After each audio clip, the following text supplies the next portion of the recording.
Bonjour, bonsoir, chers amis profanes.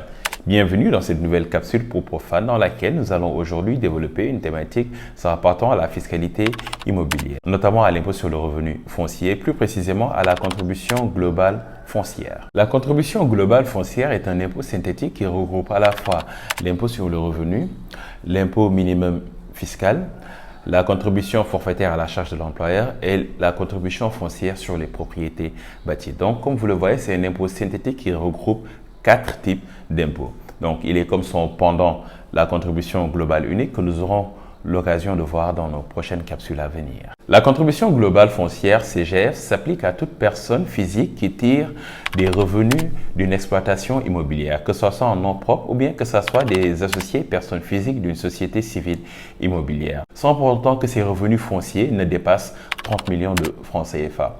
A contrario, les personnes morales évoluant dans le même secteur d'activité, quant à eux, ne peuvent être soumises à la CGF car y étant exclus. La déclaration de la CGF doit s'effectuer au plus tard avant le 1er février de chaque année et il concerne la totalité des revenus locatifs bruts annuels. Son paiement, quant à lui, est effectué en 3 versements, au plus tard avant la fin du mois de février, du mois d'avril et du mois de juin.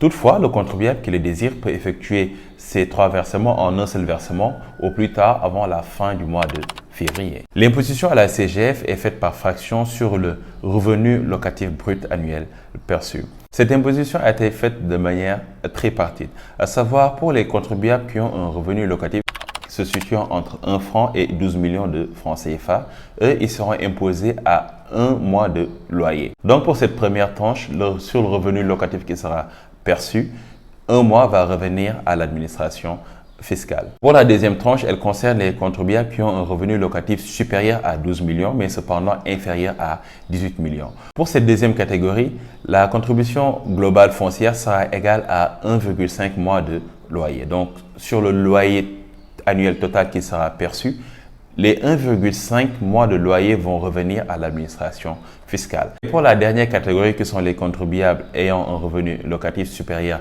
à 18 millions, quant à eux, ils seront imposés à 2 mois de loyer. Cependant, la contribution globale foncière n'est pas une imposition d'office, mais plutôt une imposition optionnelle. Donc, c'est-à-dire qu'il est laissé choix aux contribuables de pouvoir y être imposé.